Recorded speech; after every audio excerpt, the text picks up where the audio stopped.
Jésus-Christ selon saint Luc. En ce temps-là, Jésus disait à ses disciples : « Il faut que le Fils de l'homme souffre beaucoup, qu'il soit rejeté par les anciens, les grands prêtres et les scribes, qu'il soit tué, et que le troisième jour, il ressuscite. » Il leur disait à tous : « Celui qui veut marcher à ma suite, qu'il renonce à lui-même, qu'il prenne sa croix chaque jour et qu'il me suive. Car celui qui veut sauver sa vie la perdra, mais celui qui perdra sa vie à cause de moi la sauvera. Quel avantage un homme aurait-il à gagner le monde entier s'il perd ou se ruine lui-même ? » Acclamons la parole de Dieu. Louange à toi, Seigneur Jésus.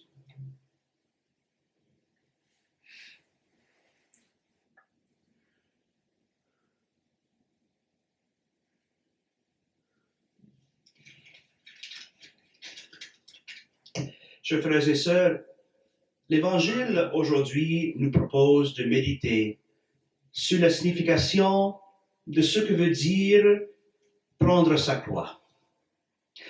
La croix est le symbole par excellence de notre foi catholique chrétienne. C'est le symbole que le Seigneur, dans sa grande providence, a choisi pour son peuple. Parce que, en révélant le mystère de la croix de Jésus, Dieu est en train de nous démontrer quelque chose d'essentiel pour notre vie comme chrétiens. En effet, on peut dire que la croix même est pour nous la structure de la vie chrétienne en soi. Ça nous démontre comment faire face, en effet, à la souffrance humaine dans cette vie dans laquelle nous vivons. Ça devient pour nous donc une école que Jésus-Christ lui-même, dans sa propre vie, sa propre personne, nous a démontré. Parce qu'il nous fait apprendre c'est quoi vraiment le pouvoir de Dieu. C'est quoi vraiment sa sagesse. Le pouvoir de Dieu, la sagesse de Dieu est donc un signe de contradiction. Contradiction contre quoi? Contre la logique de ce monde ici. Et la logique de ce monde est souvent citée en étant le plus fort va réussir. Celui qui est plus fort va vaincre. Il va réussir. Il va gagner. Tandis que dans les conditions de ce monde dans lequel nous vivons, on voit que c'est vrai, dans plusieurs exemples, ça manque quelque chose de plus profond, ce genre de logique. Parce que ce genre de logique est plutôt une explication de cause et effet. Si je fais ça de telle manière, je vais réussir et puis je vais accomplir mon propre dessein, ma propre volonté. Ça va être réalisé. Mais la logique de la croix est autre. C'est que le pouvoir ne se repose pas dans la grandeur qui peut se trouver dans une ou autre personne. Le vrai pouvoir se repose dans la simple mais divine vérité de Dieu.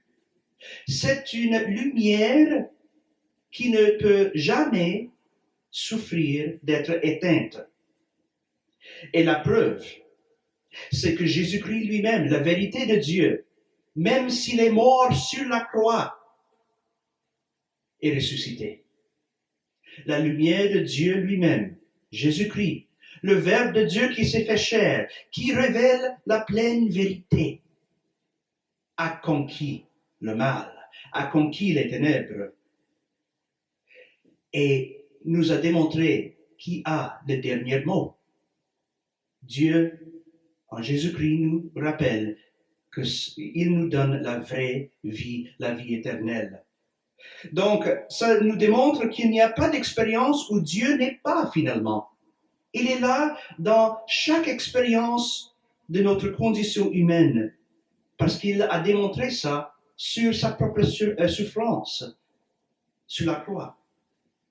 Donc, que ce soit dans la maladie, que ce soit dans une expérience d'avoir perdu quelqu'un si cher à nous, que ce soit une expérience d'avoir vécu une grande trahison de quelqu'un qui est peut-être dans notre famille ou une bonne amie, que ce soit que nous sommes envahis par diverses angoisses pour le futur. La croix est une école qui nous enseigne que la réponse de Dieu est la victoire de son amour sur le mal, sur le péché de ce monde. C'est dans la pleine vérité que rien d'autre peut vraiment résister. Après tout qui a été fait, après tout qui a été dit. Parce que la victoire est dans les mains du Seigneur, Jésus-Christ qui a vaincu la mort, le mal et le diable. Entrons donc dans cette école, l'école de la croix de Jésus, afin de nous plonger vraiment dans ce qui veut dire le pouvoir de Dieu et sa sagesse, le pouvoir de sa vérité. C'est son amour divin qui submerge enfin le pouvoir du péché et il le submerge par les flots de son précieux sang.